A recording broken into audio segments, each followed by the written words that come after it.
My name is Hannah. I'm 25. I live in San Francisco, and I do freelance graphic design, the kind of work where you learn to stay calm even when everything around you is messy. That's probably why I didn't react the way my family expected on Thanksgiving. The whole day had that familiar, sugary feeling my mom loves to put on, like a tablecloth, warm lighting, loud football in the background, everyone talking over each other like we were close. I showed up trying to believe it could be normal for once. I'd even let myself get excited about the one thing we'd been circling around for weeks, the upcoming vacation. It felt safe to say out loud, like a little peace offering. So during dinner, when the conversation drifted to time off and flights and who needed a break, I smiled and said, "I can't wait for our vacation." I meant it. I meant us. My mom didn't hesitate. She laughed like I just served her the best punchline of the night, leaned forward, and said, "Vacations for family without you." For a second, I thought I misheard her. Because who says that at Thanksgiving, in front of everyone, like it's cute? But then my dad laughed, my brother laughed, my sister laughed. Not a nervous laugh, not an uncomfortable one. The loud kind, the kind that makes you realize they've all already agreed on your place. And it isn't at the table. I felt my chest go tight, like my body was bracing for impact. But I kept my face smooth. I nodded once, like she'd said something harmless, and I pushed my chair back with this calm I didn't feel. I didn't argue. I didn't beg for an explanation. I just smiled, grabbed my coat, and left while they were still laughing. I sat in my car in the driveway for a minute, hands on the steering wheel, staring at the glow of the dining room window, listening to the muffled sound of them having a great time without me. I told myself, fine, if they want a vacation without me, they can have it. What I didn't know yet was that they didn't just want me gone. They wanted my money gone too, and they were about to prove it in the most brazen way possible. So if you've ever been laughed out of your own family like you were an extra they didn't need anymore, stay with me. Because a week after that dinner, my phone lit up with an alert that turned my stomach, and I made one decision that flipped their perfect little vacation upside down. When I got back to my apartment in San Francisco, I didn't do the dramatic thing people expect. I didn't throw my phone across the room or cry into a pillow. I took a shower, put on clean pajamas, and sat on the edge of my bed with that hollow, buzzing feeling you get after something humiliating happens and you can't stop replaying it. Vacations for family without you. She'd said it like I was a stray dog begging at the door. And the worst part was how easily everyone left, like they'd been waiting for permission to treat me that way. I'd been the dependable one for years, not the most loved, not the most celebrated, just the most useful. I was the one who always had steady income even when my brother was between jobs again, or when my sister was spending like her wedding was sponsored by someone else's bank account. I was the one who covered small gaps that never stayed small. A few hundred for flights, a few hundred for upgrades. We'll pay you back. That somehow turned into, you're doing so well, you'll be fine. I didn't even realize how often I'd been trained to swallow it until the Thanksgiving laugh snapped something in me. I told myself I wasn't going to chase them. I wasn't going to call my mom and ask what she meant, because I already knew what she meant. She meant I didn't count unless I was paying. So I did the only thing that actually changes outcomes. I got practical. Around midnight, I opened my banking app and started looking at every account I had, including one I barely thought about anymore. An old checking account from when I was in college. Back then, my mom had helped me set it up, and at the time, it felt normal to let her have access, just in case. Over the years, I stopped using it as my main account, but I still kept money in there as a cushion, an emergency fund, and honestly, a safety net for them. I'd tell myself it was for emergencies like car trouble or medical stuff. In reality, it was for whatever crisis my family declared urgent enough to become my responsibility. Seeing that account again made my stomach twist because I realized something that should have been obvious. If they could laugh and say a vacation was without me, they could also decide they were entitled to whatever I had. I didn't shut it down right away because I didn't want to tip them off. Instead, I quietly moved most of the balance into my personal account, the one only I controlled, and I turned on every alert setting I could find. Any withdrawal, any transfer, any attempt over a certain amount, I wanted to know instantly. Then I went into my group chat with my family, not to argue, just to see what they were doing. It was like I never existed. Photos of resorts, links to activities, little jokes about matching outfits, my mom typing things like, "Can't wait for our family trip" with a heart emoji. My sister chimed in about a luau show. My brother joked about needing a bigger suitcase. No one asked me anything. No one even pretended it was awkward. That's when the hurt shifted into something clearer and colder. They weren't confused about me. They were comfortable without me. And that meant I needed to get comfortable protecting myself. Even if it made me the villain in their story. I put my phone down, stared at the ceiling, and made a quiet promise to myself. I was done paying for people who enjoyed excluding me. If they wanted, without Hannah, I was going to give it to them in a way they couldn't ignore. The next week moved fast in that strange way it does when you're pretending you're fine. But your body knows you're not. I buried myself in work, took client calls, revised a brand deck 3 times because I couldn't focus, and told myself I was being productive when really I was just trying not to think about my mom's foe. I sang "Without You" like it was nothing. Every couple of days, Linda called. I didn't answer. She'd leave these short voicemails in that sugary tone she uses when she wants something but doesn't want to admit it. "Hey, sweetheart, call me back when you can. Miss you, love you." Not once did she mention Thanksgiving. Not once did she say, "I'm sorry." It was like the whole moment never happened and I was supposed to swallow it like I always had. Meanwhile, the family group chat stayed active like a show I wasn't invited to, but was still expected to sponsor. Chloe kept dropping screenshots of itineraries and resort confirmations. Tyler sent a picture of sunglasses on a kitchen counter with the caption "vacation mode." My dad reacted with thumbs up emojis like he was proud of the plan and not at all embarrassed by the fact that his own daughter had been laughed out of the room. And the part that got under my skin wasn't even the trip itself. It was how normal they made it. No one asked me if I was okay. No one even pretended it was awkward. They acted like I didn't exist. And I hated myself a little for realizing I'd spent years training them that I could be ignored as long as I was useful. I kept thinking about the old checking account, the one I'd quietly moved most of the money out of and set alerts on, the one I hadn't closed yet because I didn't want to tip them off. I told myself I was being cautious, but deep down I was also watching. I wanted to see what they would do when they thought I wasn't paying attention. Then, exactly 1 week after Thanksgiving, on a Tuesday afternoon, I was sitting at my desk, editing a set of brand guidelines when my phone buzzed with a notification that turned my stomach cold. Banking alert. Withdrawal request pending.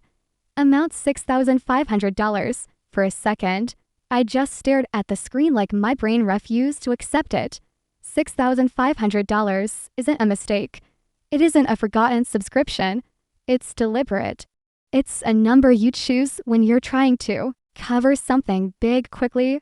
I opened the app and saw it was tied to that old account, the one from college. The alert listed a brand location near my parents' neighborhood in Los Angeles.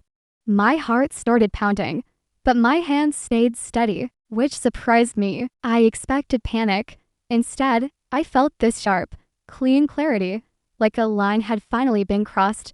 So obviously there was no room left for denial. I didn't call my mom. I didn't text the group chat. I called the bank. I told the representative I needed to verify an in-person withdrawal request immediately. She asked security questions, then put me on hold. When she came back, her voice shifted into that careful customer service tone people use when family is involved and things are about to get ugly. She said someone listed as an account holder was attempting a teller withdrawal. Listed as an account holder, that phrase hit like a slap because it meant my mom wasn't sneaking. She thought she was entitled. I asked who it was, and she said she couldn't give me the name for privacy reasons, but confirmed it was the secondary holder on the account. I didn't need the name. I already knew. Linda, I sat back in my chair and felt something inside me go very still. So this was the plan. They didn't just want a vacation without me. They wanted a vacation paid for by me while laughing about how I wasn't family enough to come. A long dot, and suddenly, every little detail from the past week clicked into place. Chloe's messages about final confirmations, Tyler's jokes about upgrades, my mom's upbeat tone on voicemail like she was counting down to something. Even a comment my dad had made in the chat a few days earlier, something like, "This trip will be so good for all of us," with the word all doing a lot of work when I wasn't included. I kept the bank rep on the line and asked what exactly was happening. She explained that because it was a joint account, the other holder could legally withdraw funds unless the account was closed. Or I removed myself. She said the request was currently pending because it was over a certain amount and required additional verification at the branch. And that was when I realized how bold it really was. My mom didn't try to transfer a few hundred. She walked into a bank, stood at a teller window, and asked for $6,500 like it was her right. Like she wasn't about to use my money to fund a trip I'd been mocked out of. My face felt hot, not from embarrassment this time, but from anger. The kind of anger that shows you the truth without softening it. Teller had been between jobs again, which meant he probably had little or nothing to contribute. Chloe had been spiraling about wedding expenses for months, talking about deposits and alterations and venues like the word budget was offensive, and my parents, who care more about appearances than honesty, had likely promised a nicer vacation than they could afford because they assumed I would do what I always did, quietly cover the gaps so everyone could keep smiling.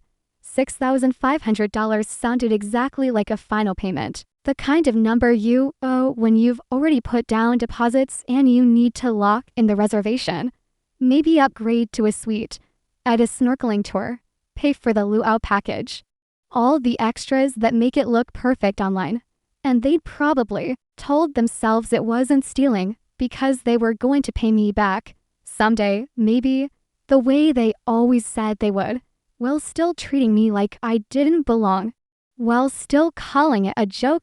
As I was processing all of that, my phone buzzed again, this time with a new message in the family chat. Chloe wrote, "We're almost all set, just waiting on one last payment to go through." Then Linda replied with a smiley face and said, "Don't worry, I'm handling it right now. Handling it with my money." After telling me I wasn't family, my throat tightened and I felt this brief, ugly urge to call her and scream. But I didn't. I forced my voice to stay calm and I asked the bankrupt, "What is the fastest way to stop this today?" She told me the withdrawal could be declined if I closed the account immediately. I looked at the pending request on my screen like it was a blinking warning light, and I felt something settle in me. Not fear, decision. I said, "Close it, right now. I want it closed permanently, and I want new accounts open under my name only." The rep confirmed what that meant, that no one else would have access, that any attempt would fail, and I told her to do it anyway. Because in that moment, I understood something that took me too long to learn. My family wasn't confused about boundaries. They just didn't like mine.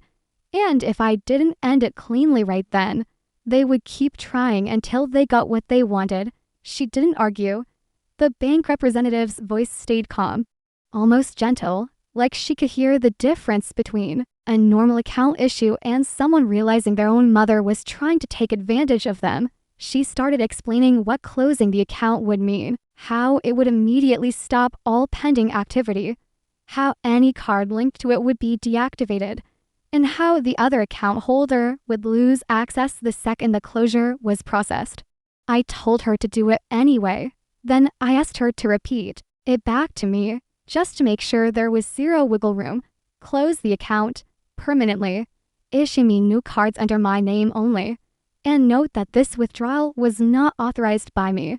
She confirmed, asked a few more security questions, and I listened to the clicking of her keyboard like it was the sound of a door locking. While she worked, I stared at the pending withdrawal on my screen and felt something I didn't expect.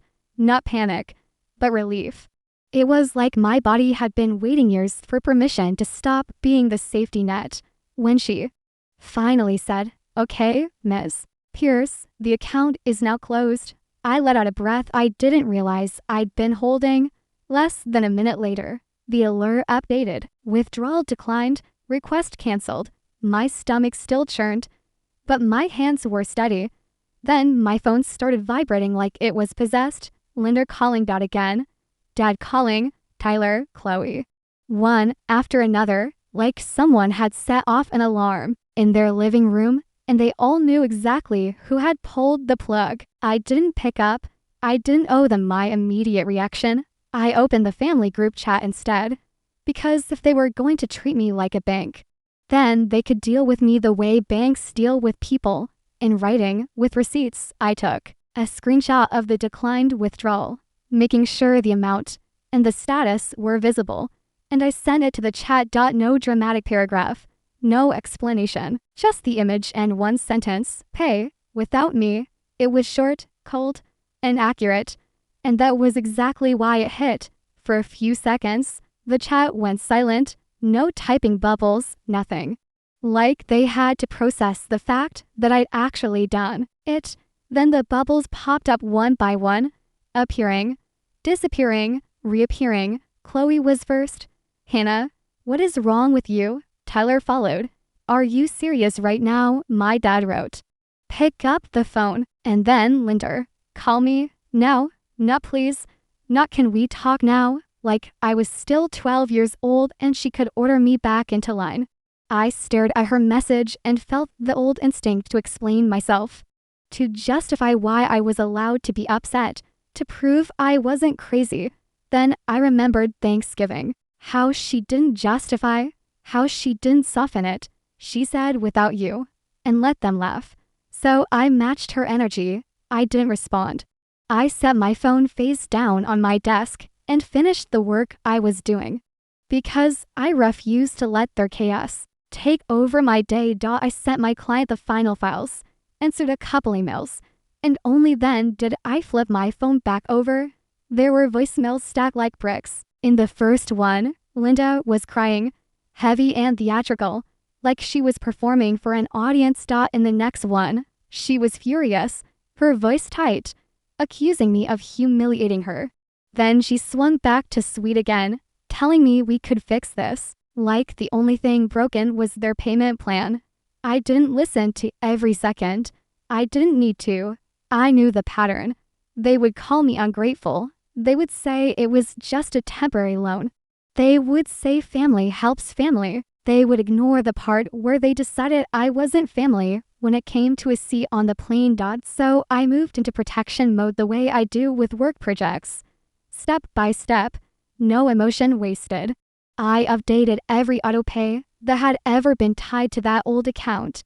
Just in case something bounced, I made sure my savings were in an account only I controlled. I turned on two-factor authentication everywhere. I froze my credit, not because I thought they were criminals, but because desperation makes people do stupid things, and Linda had already proven she felt entitled to my resources. I also emailed myself a copy of all screenshots so they couldn't disappear if something happened to my phone. Then I did something that felt small, but mattered. I left my apartment. I went outside. I took a long walk through Gold and Gate Park, letting the cold air cut through the adrenaline. I passed joggers and dog walkers and couples holding hands, normal people living normal lives. And it reminded me that my family's drama wasn't the center of the world unless I let it be. And as I walked, the humiliation I'd carried since Thanksgiving finally started to lift. It wasn't because they suddenly respected me. It was because I stopped asking them to. I stopped negotiating for basic decency. I stopped paying for the privilege of being tolerated. Halfway through the park, I opened a travel app and booked a solo trip for the exact same week they were supposed to leave. Na Hawaii, somewhere quiet, somewhere I wouldn't have to watch my back or fight for a seat at the table. Lake Tahoe, I picked a simple cabin, close to the water, and hit confirm before I could talk myself out of it. For years, I told myself I couldn't waste money on things like that because I needed to be responsible, because my family might need help, but they had already shown me what they did with my responsibility. They used it, they depended on it, and when I stopped giving it, they called me dramatic. When I got home, my phone was still blowing up, but I finally sent one more message into the group chat, short and final. You said the vacation was without me, so is the payment did not come to my apartment. Then I put my phone on silent again and sat down at my kitchen table with my coffee, feeling that strange mix of sadness and strength that comes when you choose yourself for the first time. Because I knew the next move wouldn't be a polite conversation, it would be a tantrum, and I was done managing their tantrums. The next morning, my phone looked like a crime scene. 37 missed calls, a wall of texts, voicemails, stacked so high I didn't even want to listen because I already knew what was in them. The same cycle my family always ran when they didn't get their way. First shock, then tears, then anger, then blame, then the final move, trying to make you feel guilty for reacting to what they did. I made coffee, opened my laptop, and tried to start my day like normal. But the second I sat down, a new call came through. Dad, I let it ring, then Mom again, then Chloe, then Tyler. It was like they were taking turns pounding on a door they suddenly realized they needed open. I finally checked the group chat, not because I wanted to engage, but because I wanted everything in writing. My mom had sent a long message overnight. Hannah, this is a huge misunderstanding. I was just trying to take care of the final payment for the trip. We were going to pay you back as soon as we got home. You know your brother is going through a hard time and Chloe has wedding expenses. You didn't have to do this in such a dramatic way. I stared at that for a full minute. She called stealing dramatic. Then my dad followed up with a message that made my jaw clench. You embarrassed your mother. You made us look bad. That money was for the family. You're being selfish and petty over a joke. A joke, that word again, like it was all harmless. And I was the problem for not laughing. Tyler jumped in next, and his tone was pure frustration. I can't believe you. We already booked everything. Do you know how much we're going to lose if this doesn't go through? Chloe responded with something even more ridiculous.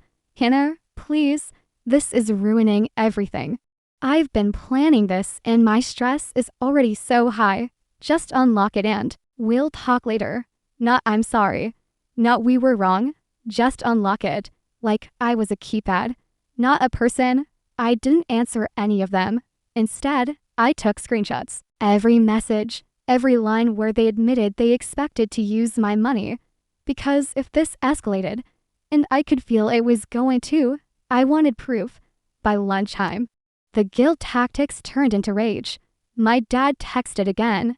If you don't fix this today, don't expect us to be there for you when you need us. I almost laughed out loud in my apartment because the irony was so thick it could have been sliced. Be there for me. When had they ever been there for me without putting a price tag on it? Then my mom left a voicemail that was pure performance. Her voice was shaky and loud, like she wanted anyone around her to hear how wounded she was. Hannah, I can't believe you would do this to your own mother. After everything I've done for you, you are breaking my heart.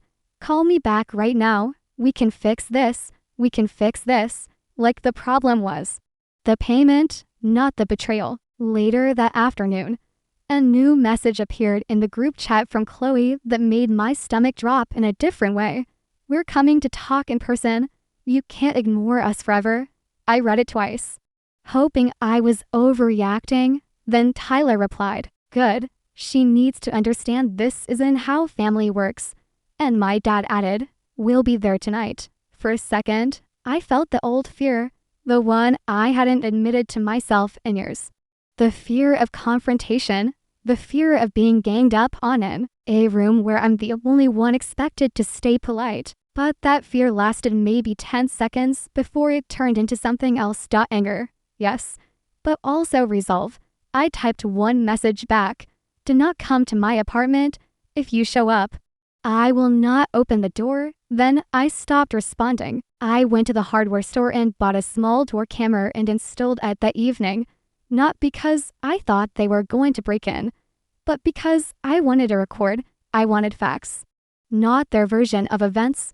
Around 10 p.m., the camera notification popped up, motion detected. My heart jumped even though I expected it. I opened the app and saw them in the hallway outside my door. My mom in her coat, hair perfect, eyes already set in that tight expression she wears when she's about to play the victim. My dad standing behind her with his arms crossed like a security guard. Teller pacing with his phone in his hand, jaw tight. Chloe looking irritated like I was inconveniencing her. My mom knocked once, then twice, then started pounding. "Hannah, open the door. We need to talk." My dad leaned in and said, "Stop acting like a child." Teller muttered something I couldn't hear, but I saw Chloe roll her eyes. The pounding got louder. I stayed quiet. I didn't move. I stood on the other side of the door, one hand on the lock, listening to my own breathing. My mom switched tactics fast. "Hannah, sweetheart, please, just let us in. We're worried about you."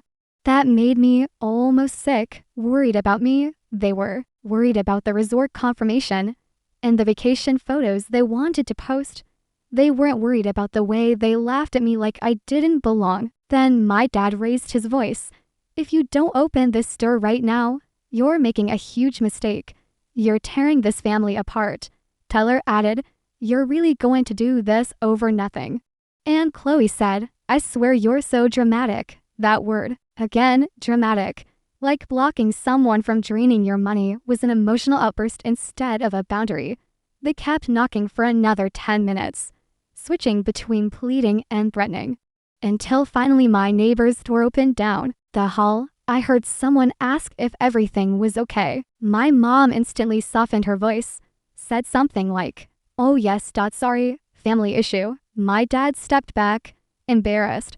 Tyler looked around like he suddenly remembered we weren't in their house where they control the narrative. Then my mom did one last thing before leaving that told me everything about who she was.